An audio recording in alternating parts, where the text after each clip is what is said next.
Berkas lengkap, tersangka dan barang bukti insiden penembakan 3 polisi di Waikanan, Lampung diserahkan ke Auditorat Militer. Jaksa penuntut umum tuntut terdakwa penganiaya dokter koas di Palembang dengan hukuman 4 tahun penjara. Mayoritas pemain musim lalu siap kembali bela Sriwijaya FC.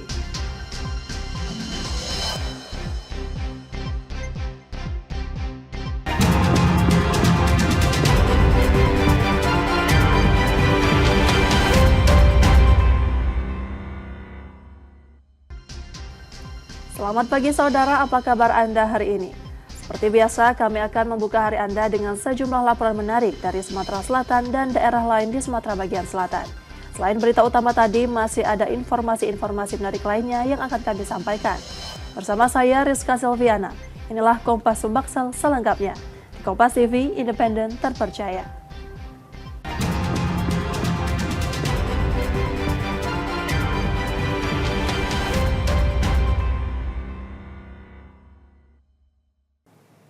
Kita awali informasi pertama, saudara. Berkas perkara 2 oknum TNI yang menjadi tersangka penembakan 3 anggota polisi Polsek Negara Batin, Waikanan, Lampung dinyatakan lengkap. Berkas tersebut dilimpahkan Detasemen Polisi Militer 23 Lampung ke Auditorat Militer 104 Palembang. Dalam berkas kedua tersangka, turut disertakan bukti transfer yang diduga berkaitan dengan kasus tersebut. Penyidik Denpom 23 Lampung, Rabu 30 April 2025 siang menyerahkan 2 oknum prajurit TNI, Kopda B dan Peltu YHL, ke Auditorat Militer 105 Palembang. Keduanya merupakan tersangka tewasnya 3 anggota Polri Polsek Negara Batin, Waikanan dalam penggerebekan arena judi sabung ayam di Lampung Maret 2025 lalu. Selain menyerahkan kedua tersangka, Denpom juga melimpahkan berkas perkara yang telah lengkap serta barang bukti berupa senjata api. Komandan Denpom 23 Lampung, Letkol CPM Dwi Yatmoko, menjelaskan bahwa penyerahan ini merupakan bentuk komitmen penegakan supremasi hukum di lingkungan militer secara transparan dan akuntabel. Ia menyebut kedua tersangka terjerat dalam kasus berbeda.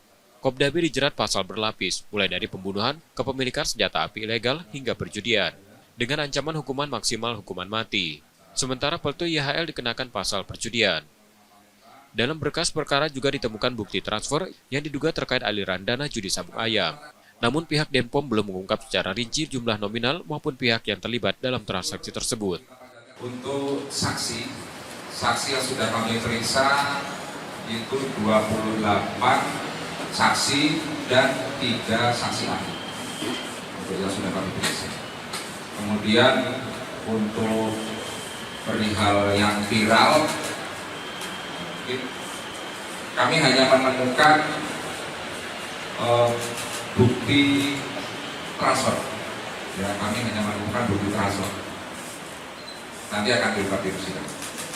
Setelah proses pelimpahan, Auditor Militer 105 Palembang akan segera meneruskan ke Pengadilan Militer 104 Palembang untuk disidangkan.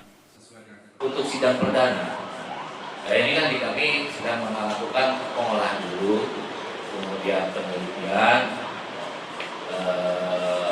kemudian ada skepera. Nah, skepera ini kalau sudah ada pelimpahan dari Bapak kepada kami untuk dilimpahkan ke Pengadilan Militer, kami akan membuat namanya surat dakwaan. Nah, surat dakwaan ini sama skepera kami limpahkan kepada Pengadilan Militer. Sidang rencananya akan digelar terbuka guna menjamin transparansi. Diketahui insiden terjadi pada 17 Maret 2025 saat personil Polsek Negara Batin melakukan penggerebekan arena judi sabung ayam di wilayah Lampung. Dalam peristiwa itu, 3 anggota Polri gugur diduga akibat tembakan dari oknum prajurit TNI. Yudi Kiswanto, Kompas TV, Palembang, Sumatera Selatan.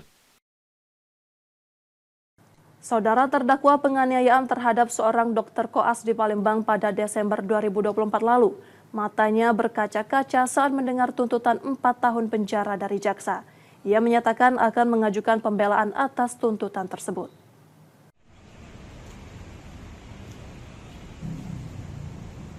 Jaksa Penuntut Umum Kejaksaan Tinggi Sumatera Selatan membacakan tuntutan pada terdakwa Fadila dalam sidang di Pengadilan Negeri Kelas 1A Palembang Selasa 29 April 2025 siang. Dalam sidang tersebut, JPU menuntut terdakwa dengan hukuman penjara 4 tahun. Ia dinilai melakukan penganiayaan terhadap dokter koas Muhammad Lutfi Hadian yang mengakibatkan korban mengalami luka berat. menyatakan terdakwa terbukti secara sah dan menyatakan bersalah melakukan tindak pidana penganiayaan yang mengakibatkan luka berat terhadap pasal 351 ayat 2 KUH pidana. 2. Menjatuhkan pidana terhadap terdakwa dengan pidana penjara selama 4 tahun di bawah selama terdakwa berada dalam tahanan. Mendengar tuntutan tersebut, mata terdakwa berkaca-kaca saat duduk di kursi pesakitan. Terdakwa melalui kuasa hukumnya menyatakan akan mengajukan pembelaan dalam sidang selanjutnya. Di 351 ayat 2 itu kan jelas bahwa unsur-unsur luka berat itu kan sudah jelas tertulis bahwa harus ada permanen, ibaratnya yang tidak dapat disembuhkan, cacat atau dan lain sebagainya. Jadi kalau kita lihat situ sih terlalu berlebihan jaksa untuk menuntut sampai 4 tahun gitu loh. Kasus penganiayaan ini terjadi pada Desember 2024 lalu di sebuah rumah makan di Palembang. Peristiwa dipicu persoalan internal terkait absensi Dr. Kuas, anak majikan terdakwa. Sidang akan kembali digelar pekan depan dengan agenda pembacaan pledoi terdakwa. Yudi Kiswanto, Kompas TV, Palembang, Sumatera Selatan. Kak, tanggapannya Kak, dikit Kak. Dituntut 4 tahun Kak. Tanggapannya Kak. Tanggapannya dikit Kak. Seorang wisatawan lokal menjadi korban pencopetan saat menikmati suasana Sungai Musi di kawasan Pasar 16 Ilir, Palembang. Pelaku memanfaatkan keramaian untuk mendekati dan mengambil barang milik korban.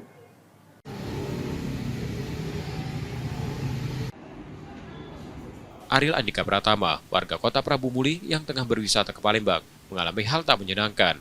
Ia menjadi korban pencopetan saat melintas di kawasan Pasar 16 Ilir tak jauh dari Sungai Musi. Menurut keterangan korban, saat itu ia bersama temannya berjalan kaki menuju pelataran Benteng Kuta Besak untuk menikmati suasana Sungai Musi. Namun sesampainya di keramaian bawah jembatan Ampera, seorang pria tak dikenal tiba-tiba menabraknya. Merasa ada yang janggal, April merogoh saku celananya. Ia terkejut mendapat ponsel miliknya raib. Ia sempat berusaha mengejar pelaku, namun pelaku menghilang di tengah kerumunan. Saya kan lagi jalan sama teman saya. Nah, tiba-tiba ada seorang laki-laki yang tidak dikenal menabrak saya. Nah, setelah itu, setelah dia pergi, nggak lama saya cek HP saya sudah hilang Pak di kantong. Yang mepet sendiri Pak, dia sendiri Pak. Ia pun melaporkan insiden tersebut ke Polrestabes Palembang. Hingga kini insiden itu masih dalam penyelidikan unit reskrim Polrestabes Palembang. Yudi Kiswanto, Kompas TV, Palembang, Sumatera Selatan. Seorang pelaku bajing loncat di Palembang, Sumatera Selatan terekam kamera warga saat beraksi di siang hari. Pelaku mencuri 1 karung bawang putih dari sebuah mobil bak terbuka yang terjebak kemacetan lalu lintas. Seorang pengendara mobil merekam aksi pelaku bajing loncat di depan Pasar Induk Cakabaring Palembang pada Minggu 27 April 2025 siang. Dalam rekaman itu, terlihat pelaku merobek terpal penutup muatan dan mengambil 1 karung bawang putih dari mobil bak terbuka yang terjebak kemacetan lalu lintas. Usai beraksi, pelaku tanpa rasa takut pergi meninggalkan lokasi sambil tersenyum, meski suasana di sekitar cukup ramai. Namun aksinya tak berlangsung mulus. Pelaku akhirnya ditangkap Babin Kamtibnas Polsek Seberangul 1. Meski tertangkap, korban memilih tidak melaporkan pelaku ke polisi. Kedua pihak sepakat menyelesaikan masalah secara damai. Benar sekali, sudah terjadi di wilayah hukum Polsek Seberangul 1, bajing loncat mengambil 1 karung bawang putih. Ya. Namun ketika sudah diamankan oleh anggota kita, dibawa si korban tidak melapor, korban memaafkan atas kejadian ini. Mungkin melihat kerugiannya tidak terlalu banyak, korban pun memaafkan pelaku, namun barang-barang yang diambil oleh pelaku untuk dikembalikan. Sebelum dibebaskan, pelaku diminta menandatangani surat perjanjian untuk tidak mengulangi perbuatannya. Yudi Kiswanto, Kompas TV, Palembang, Sumatera Selatan. Seorang pria di Palembang, Sumatera Selatan ditangkap polisi setelah menyiramkan air keras ke wajah kerabatnya sendiri. Kasus ini sempat menjadi sorotan di media sosial. Dari hasil penyelidikan, pelaku melakukan aksi tersebut karena sakit hati setelah diusir dari rumah usai kepergok melecehkan adik korban.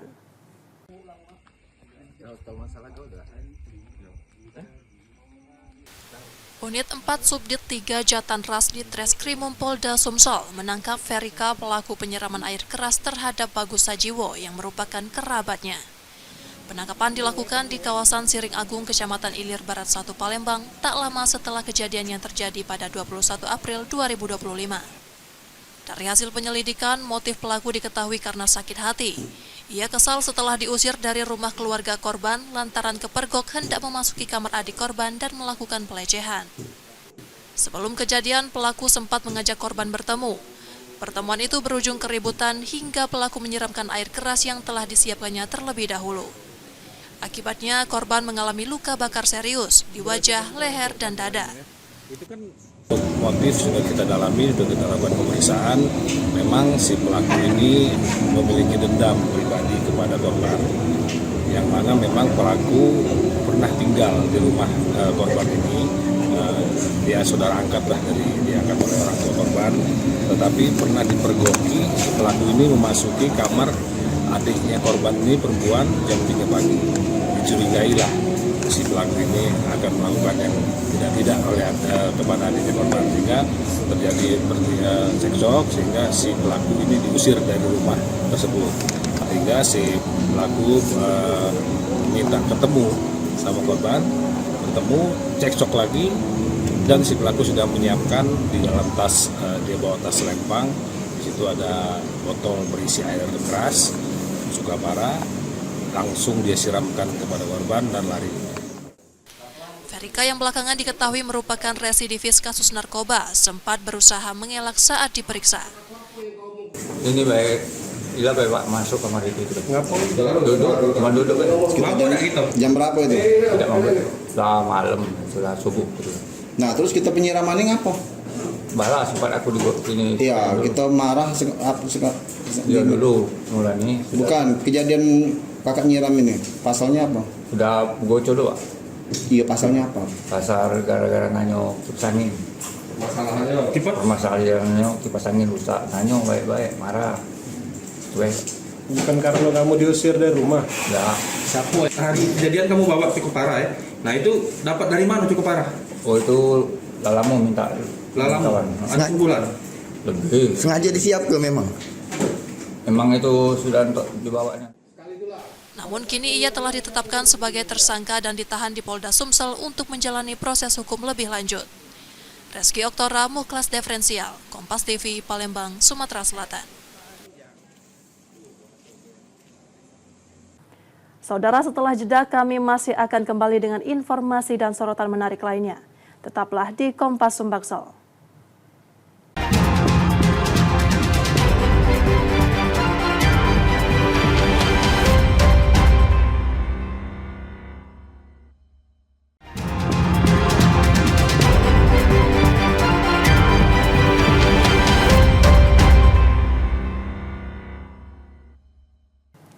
Terima kasih Anda masih menyaksikan Kompas Sumbaksel.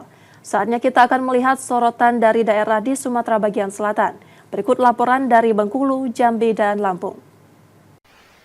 PI remaja 18 tahun ini hanya tertunduk lesu saat ditangkap unit PPA Satreskrim Polres Bengkulu Utara karena berbuat asusila terhadap anak di bawah umur. Peristiwa itu sendiri terjadi pada tahun 2023 lalu. Setelah berbuat asusila, pelaku langsung kabur. Lantaran takut ditangkap polisi, pelaku kemudian kabur ke Kabupaten Seluma selama 2 tahun. Namun naas saat pelaku kembali ke kampung halaman, polisi telah mengendus keberadaannya lalu meringkus pelaku. Awalnya tim opsional tadi pagi mendapatkan informasi dari masyarakat, TSK anak sudah kembali dari Kabupaten Seluma. Pada waktu tahun 2023, TSK anak tersebut sempat kabur mengikuti orang tuanya di Kabupaten Seluma. Dan pada hari ini, dia kembali ke Desa Lembaduri, Kecamatan Ketaun, sehingga kami bersama tim opsional mendatangi desa tersebut dan mengamankan pelaku anak.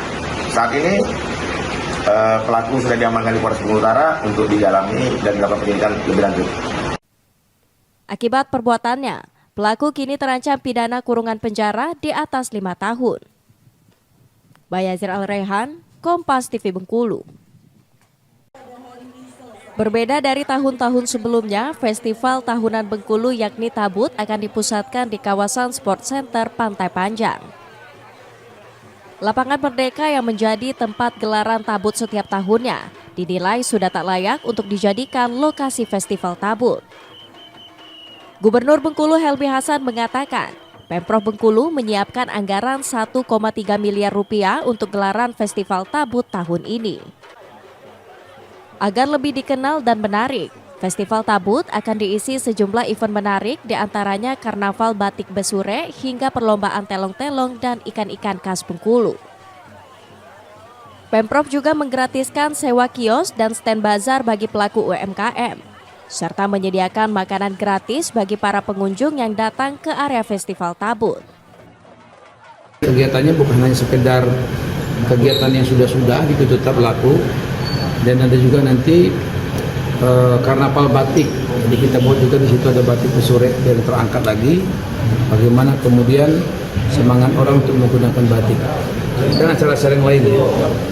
Nah, tempatnya di mana? Nah, jadi pihak keamanan meminta agar kemudian laporan dari dinas tidak lagi di tempat kemarin, tapi dicari opsi yang lain. Festival Tabut sendiri akan dimulai pada 27 Juni hingga 6 Juli mendatang, bertepatan dengan 1 hingga 10 Muharram. Bayazir Al-Raihan, Kompas TV Bengkulu. Sampah plastik menjadi permasalahan serius karena menimbulkan keresahan dan butuh ratusan tahun agar bisa terurai. Hal inilah yang membuat Imam Supardi, warga Kelurahan Betungan, Kota Bengkulu, berinisiatif mengubah sampah plastik menjadi sesuatu yang bermanfaat. Dengan mengeluarkan biaya pribadi, Imam lantas membuat bank sampah di Kelurahan Betungan dan membeli alat pengolahan limbah plastik. Proses pengolahan sampah menjadi BBM dimulai dari pemilihan sampah plastik yang dibeli dari pengepul, kemudian dipilih dan dimasukkan ke dalam tangki pembakaran. Pembakaran 50 kg sampah plastik selama 10 jam menghasilkan 40 liter BBM jenis Petasol. Alhamdulillah sudah 1 tahun lebih kami di Bank Sampah Perjuangan Lingkungan ini secara kontinu tetap memproduksi bahan bakar alternatif dengan bahan baku dari sampah plastik yang non ekonomis kayak kantong kresek atau bungkus makanan yang memang non aluminium foil. Per hari 50 kilo. Jadi kalau 1 hari estimasinya sekitar 1 ton sampah plastik itu bisa kami kelola dengan menghasilkan sekitar 400-an liter sampah, bahan bakar alternatif atau setara solarnya, BBM-nya. BBM yang dihasilkan dari pengolahan sampah plastik ini sudah melalui uji remigas oleh peneliti Badan Riset dan Inovasi Nasional BRIN. Hasilnya BBM Petasol ini memiliki kandungan setara Dexlite dengan nilai oktan yang lebih tinggi, sehingga aman digunakan kendaraan bermesin diesel. Produk Petasol ini sudah hak ciptanya sudah dilindungi juga oleh undang-undang. Kemudian untuk perlindungan konsumen kita sudah melakukan uji itu di Remigas.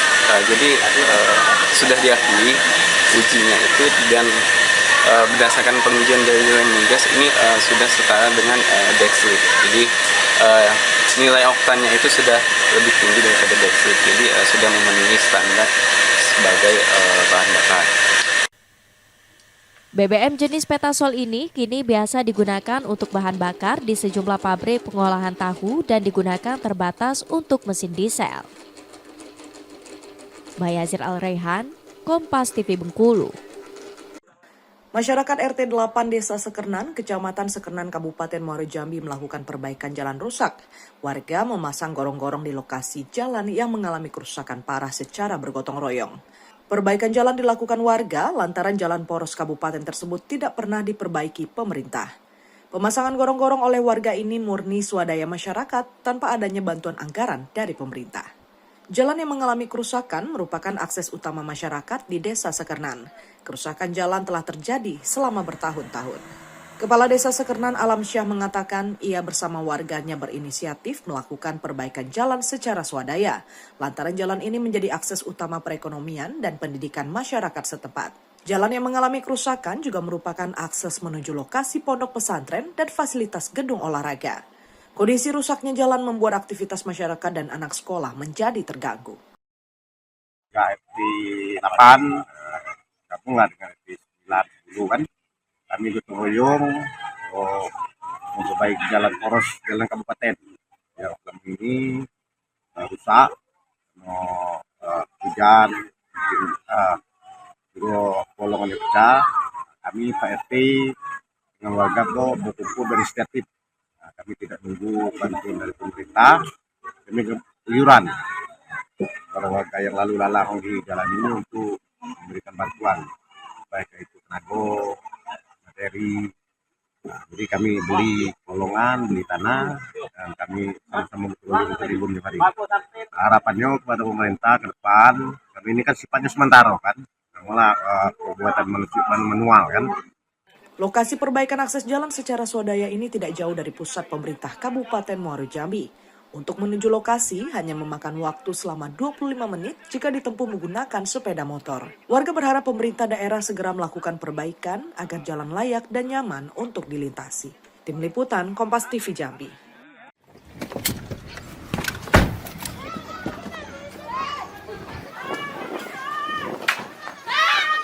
Beginilah suasana detik-detik penangkapan 3 pelaku bandar narkoba berinisial S, SL, dan YM, warga Kecamatan Gedong Menang, Tulang Bawang, Lampung. Penangkapan berlangsung dramatis lantaran salah satu pelaku melakukan perlawanan dan hendak melarikan diri ke sungai. Kasat Narkoba Polres Tulang Bawang, Lampung, AKP Novi Arif Kurniawan juga menyebut bahwa salah satu pelaku ini ternyata masuk dalam daftar pencarian orang. Terkait kronologis penangkapan, ada yang mana tempatnya itu di Dermaga Rantoplawi, Kecamatan Gedung Meneng. Di sana kami mengamankan 3 orang pelaku yang berinisial S, SL, dan Y. Yang mana salah satunya ini merupakan DPO kami juga yang di Satra Narkoba pada kasus yang sebelumnya. Dari hasil penangkapan ini, polisi berhasil menyita barang bukti berupa narkoba jenis sabu-sabu seberat 10 gram. Saat ini, ketiga pelaku sudah diamankan untuk proses penyelidikan dan penyidikan lebih lanjut. Roma Fria Idam, Kompas TV, Lampung.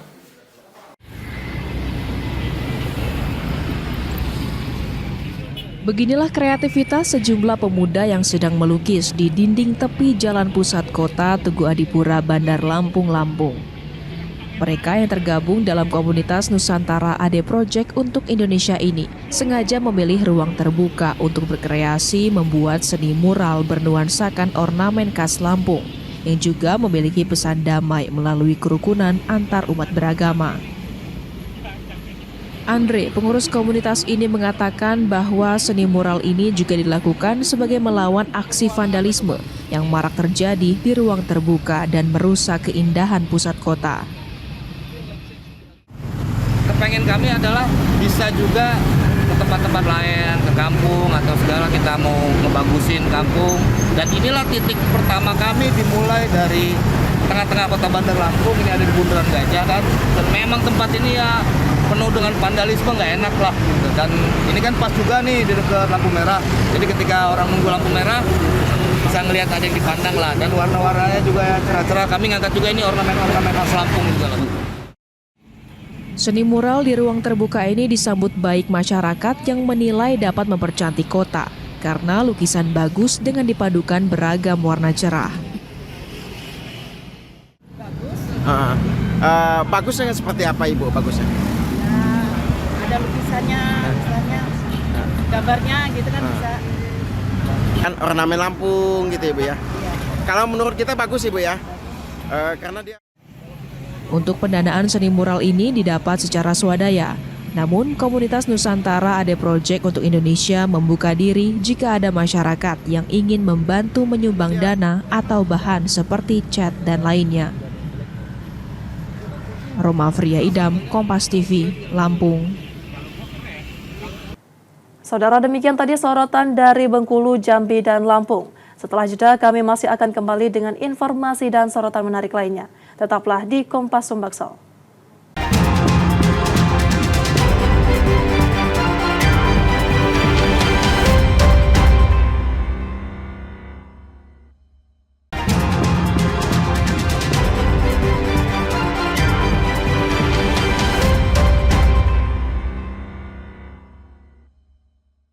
Rizka Silviana masih menemani Anda di Kompas Sumbaksol. Saudara, Bandara Sultan Mahmud Badarudin II Palembang kembali menyandang status bandara internasional. Pihak bandara menyatakan siap melayani kembali penerbangan internasional dalam waktu dekat.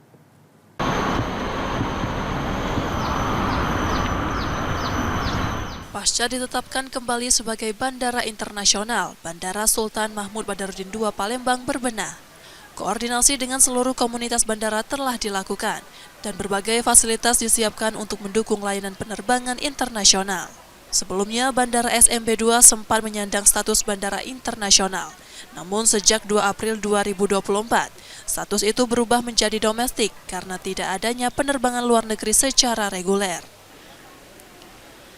Penetapan kembali status internasional ini pun disertai syarat. Jika dalam 24 bulan tidak ada penerbangan internasional, maka status bandara bisa kembali turun menjadi domestik.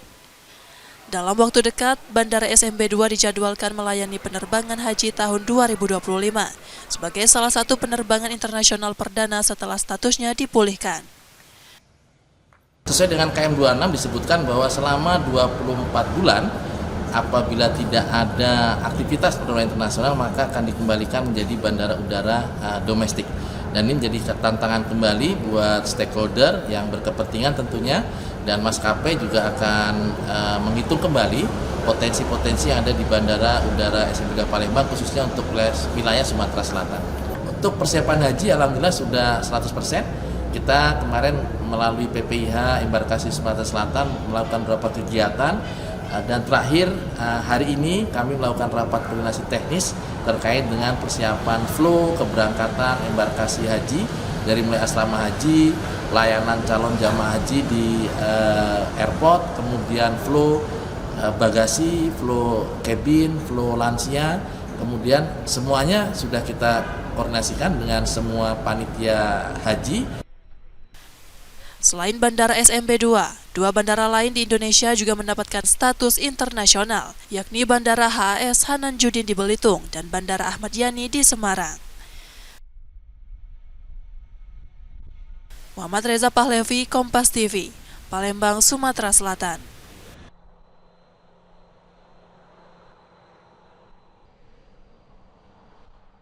Masih seputar Bandara Sultan Mahmud Badarudin II Palembang yang resmi kembali menyandang status internasional. Kembalinya status ini disambut positif pemerintah kota dan warga Palembang yang berharap dapat mendorong peningkatan konektivitas dan perekonomian daerah.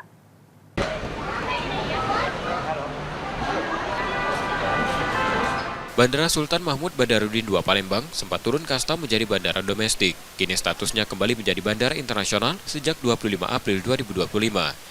Kembalinya status internasional Bandara SMB 2 disambut positif pemerintah Kota Palembang. Pembukaan penerbangan internasional ke dan dari Palembang diharapkan dapat menarik lebih banyak wisatawan dan investasi ke kota ini. Nah, bagi kita ini cukup bermanfaat karena akan mendapatkan investasi dan juga wisatawan akan banyak lagi datang ke Palembang. Kita cukup terbantu dengan status bandara kita. Bagi warga Palembang, status internasional ini mempermudah perjalanan internasional dan memberikan dampak positif bagi perekonomian daerah. Harapannya semoga saja ini terus bertahan menjadi bandara internasional dan jangan sampai lagi turun lagi ke domestik. Sebelumnya pada April 2024, Bandara SMB 2 sempat turun status menjadi bandara domestik karena tidak ada penerbangan internasional reguler. Nur Muhammad, Kompas TV, Palembang, Sumatera Selatan. Perempuan Palembang Yuli Anggraini terus menjahit mimpi dari kain-kain tradisi. Semua dikerjakan dengan tangan dan cinta, buah dari perjalanan panjang yang dimulai sejak bangku SMK. Kini dari hobi menjahit yang dulu hanya sebatas kesukaan, Yuli menjadikannya jalan hidup. Di rumahnya di Jalan Terusan 1, Kelurahan 5 Ulu, Palembang, Yuli Anggraini tak pernah lelah berkarya. Sudut ruang tamunya tergantung rapi aneka busana bernuansa tradisional. Ada kain jemputan yang anggun, songket yang megah, hingga kebaya yang elegan. Semua hasil karya tangannya atas pesanan pelanggan setia. Kecintaannya pada dunia busana sudah tumbuh sejak remaja. Setelah lulus dari SMK jurusan Tata Busana pada 2012, Yuli sempat bekerja di sebuah perusahaan swasta. Namun rutinitas yang menekan dan suasana kerja yang tak sesuai hati membuatnya berpikir ulang. Dengan modal semangat dan bekal pendidikan, Yuli pun memulai langkah baru. Membuat desain busana sendiri, fokus pada pakaian tradisional khas Palembang seperti jumputan, songket, dan kebaya. Perjalanannya tak mudah. Minim pengalaman, ia sempat kewalahan memenuhi permintaan dan mengelola usaha. Tapi semangatnya tak padam. Perjuangannya membuahkan hasil. Kini produknya dijual dengan harga bervariasi, mulai dari Rp150.000 hingga Rp850.000. Tak hanya berkembang, usahanya juga menjadi tumpuan ekonomi keluarga. Harus tangguh ya, jangan mudah menyerah. Memang kalau mau maju itu sulit. Ya terus konsisten sama omongan sih. Kebanyakan kalau misalnya penjahit atau PO tuh suka molor. Oh kita kalau kita sebelum waktu insya Allah sudah selesai. Tak hanya itu, ia juga selalu memastikan pesanan selesai tepat waktu dan hasilnya sempurna. Purwantoro, Kompas TV, Palembang, Sumatera Selatan. Manajemen Sriwijaya FC mengonfirmasi beberapa pemain dari musim lalu bersedia kembali memperkuat tim untuk musim ini. Sekitar 65% komposisi pemain musim lalu akan dipertahankan untuk melanjutkan perjalanan tim di musim ini.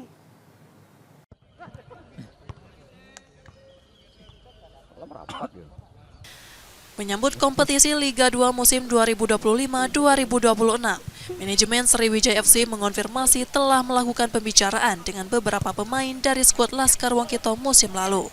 Sekitar 20 pemain dari musim sebelumnya secara informal telah menyatakan kesediaannya untuk kembali memperkuat tim di musim ini.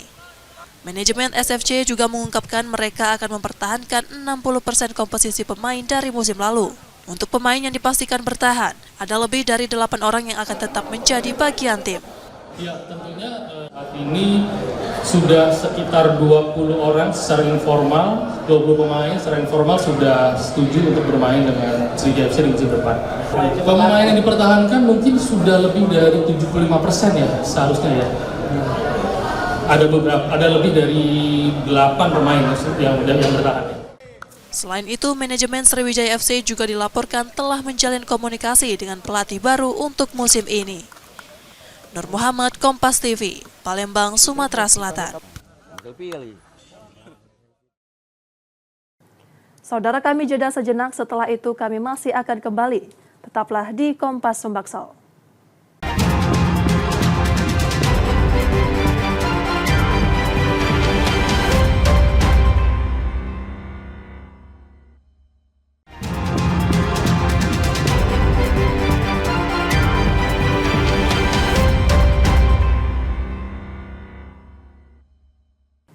Terima kasih Anda masih menyaksikan Kompas Sumbaksol. Jika Anda tidak sempat menyaksikan sorotan utama kami, berikut kilasan laporan utama Kompas Sumbaksol hari ini.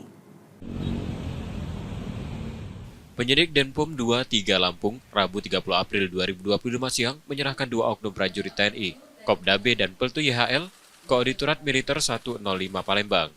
Keduanya merupakan tersangka tewasnya 3 anggota Polri Polsek Negara Batin, Waikanan dalam penggerebekan arena judi sabung ayam di Lampung Maret 2025 lalu.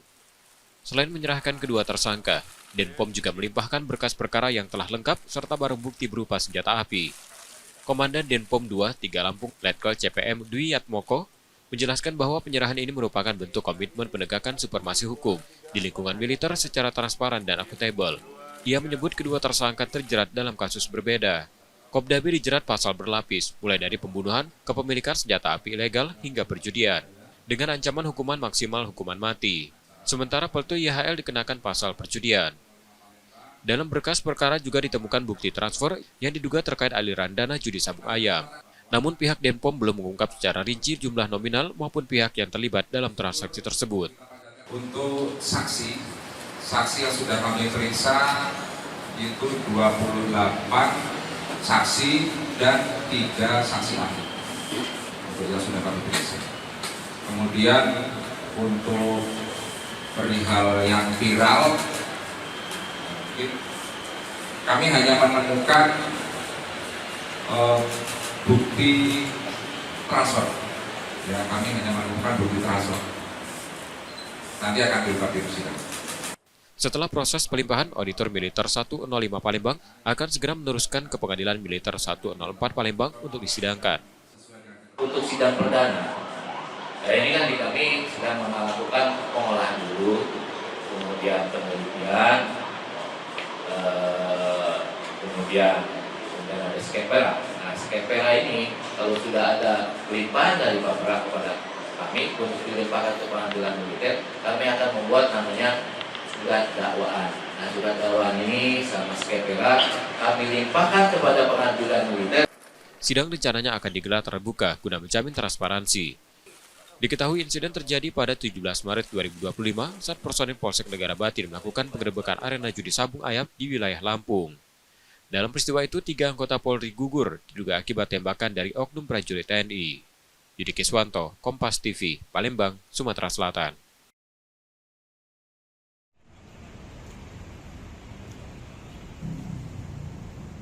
Jaksa Penuntut Umum Kejaksaan Tinggi Sumatera Selatan membacakan tuntutan pada terdakwa Fadilah dalam sidang di Pengadilan Negeri Kelas 1A Palembang Selasa 29 April 2025 siang.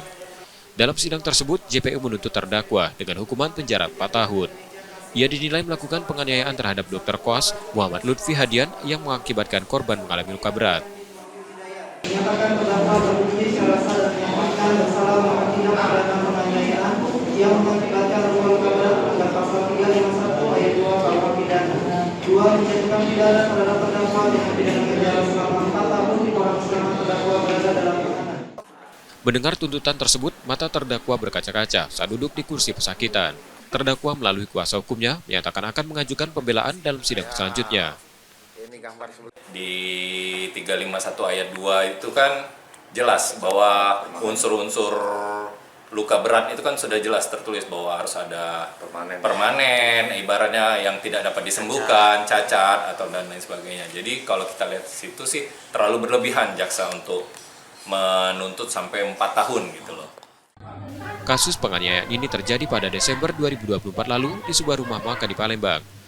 Peristiwa dipicu persoalan internal terkait absensi dokter koas anak majikan terdakwa. Sidang akan kembali digelar pekan depan dengan agenda pembacaan pledoi terdakwa. Yudi Kiswanto, Kompas TV, Palembang, Sumatera Selatan. Kak, tanggapannya Kak, dikit Kak. Dituntut 4 tahun Kak. Tanggapannya Kak. Tanggapannya dikit Kak.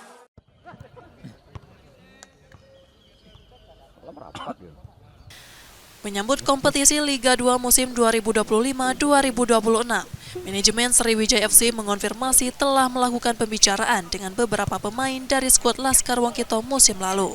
Sekitar 20 pemain dari musim sebelumnya secara informal telah menyatakan kesediaannya untuk kembali memperkuat tim di musim ini.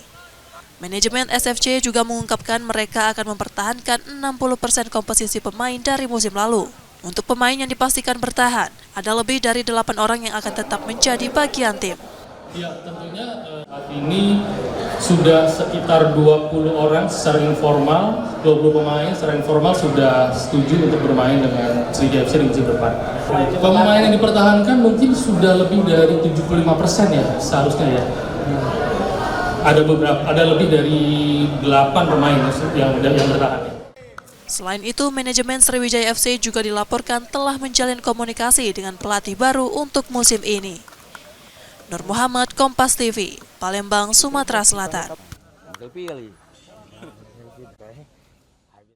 Saudara, informasi tadi menjadi akhir dari Kompas Sumbaksel hari ini. Tetap saksikan konten lokal di Kompas TV setiap hari mulai pukul 4.30 hingga 7 pagi. Kembali kami mengingatkan bagi Anda yang ingin berbagi informasi atau kritik dan saran, dapat mengakses media sosial kami di @KompasTV Palembang. Akhirnya saya Rizka Silviana pamit, tetaplah menyaksikan Kompas TV, independen terpercaya. Sampai jumpa.